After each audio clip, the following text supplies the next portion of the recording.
this team and Bungie in general is all about collaboration. Testers, designers, effects artists, animation, all these sources of input from everywhere coming together, and like that was magic for me.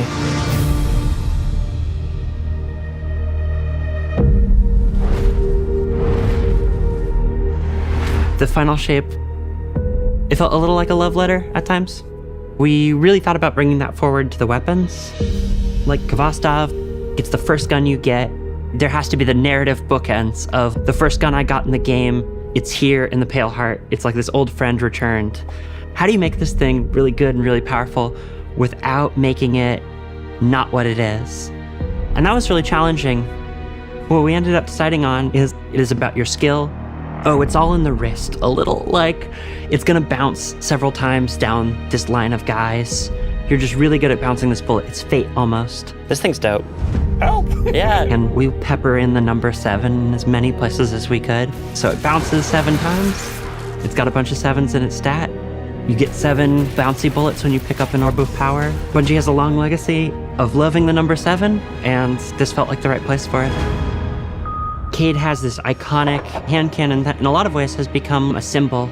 We took Ace of Spades and we went, where's the rest of the deck of cards? We had this really cool opportunity to theme all the Pale Heart weapons after different suits. It has this two-tone feel to it. The opposite side of the gun is the inverse of that idea. They look freaking awesome. It also has like these fantasies of characters that have influenced Cade. These guns are part of his past. We wanted something that you can't do with any of your other weapons, and we came up with no hesitation. It shoots these harmonic bullets that if you're targeting an enemy, it'll hurt them and burn them. But if you're shooting an ally, it'll heal them. I love this thing. Oh, I'm so glad. We had to build a lot of the language, and with the new cool little Guardian health bars, you can see that. The healing effect on it is very strong. For a while, we were calling it the Just Don't Die gun. It has its own little energy bar, like the glaive does, and that energy bar is charged by any damage whatsoever. It's like, we know what we did. Since you are returning to the Traveler, we wanted to focus on bringing new supers to the light subclasses. For Song of Flame, we wanted to plus up Radiance from Destiny 1 and have it be combat focused. If you remember, Radiance from D1 has fire wings. We kind of ate that visual space with Dawnblade, where you've got these like awesome flame wings. In a split second, if a player sees a character solar with wings, they're going to see that it's Dawnblade. We had to come up with something different. Zach, our VFX artist, came up with the idea of this halo around you, like a medieval painting.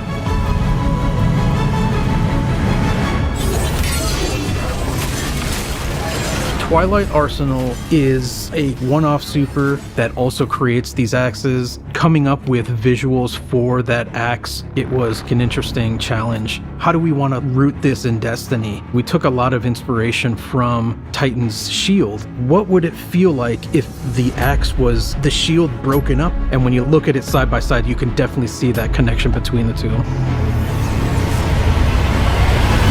Storm's Edge. We wanted to call back to Arcblade in Destiny 1, throwing the dagger and zipping over there, blowing up stuff. How long do you have in the super? Initially, you had a long time. Yeah, 24 seconds. We did not earn any friends in those places. No, people were pretty mad. But we toned it down, and now you only have 12 seconds, and it's a lot more reasonable. We found a problem where when you grapple and then you cast Blink Dagger out of it, I fall to the floor. Right? Whereas if I'm in midair and I blink dagger, I should be held in midair, right? And it sucks. So I want to fix it. It's the things like the camera shake, the way the rumble spikes and then falls back off. We need all of our abilities to feel awesome. We want to make it so that the controller melts away. You stop thinking about what do I have to do, and instead you just inhabit your character and you don't have to think about it. The game just plays. The great thing about Prismatic was every playtest we did, the feedback got better and better. We have gone back and forth on what starter builds that players will get in Mission 1 Okay, we're going to start the Titans with Stringer's Lash, their strand aspect, and Knockout. One of the notes we got is players just weren't understanding how those two things comboed in a loop. Well, we're going to drop Stringer's Lash, and instead we're going to put in Diamond Lance. Now, any ability kill is making your Diamond Lance. Your Knockout punch, hey, that makes a Diamond Lance. You throw your Diamond Lance at the floor, everything's frozen, now you can punch stuff again and get amplified with Knockout. Once we made that switch, all of a sudden it clicked in players' heads. This loop becomes a lot more clear, and players were much more satisfied with their starter loadouts. At the end of the day, like, the chaos is the point. Yeah.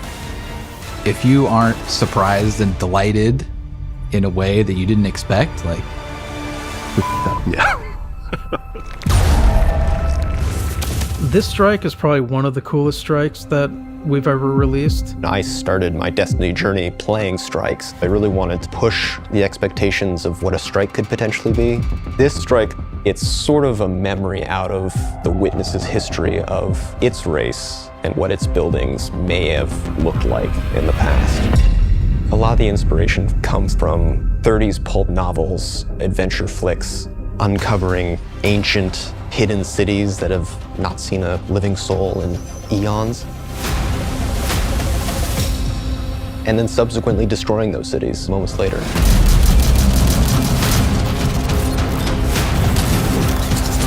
Imagine you're in a narrow hallway. You need to escape it. Lava is descending. Obstacle is coming out of the walls. You made this slide towards the closing door and you're dead.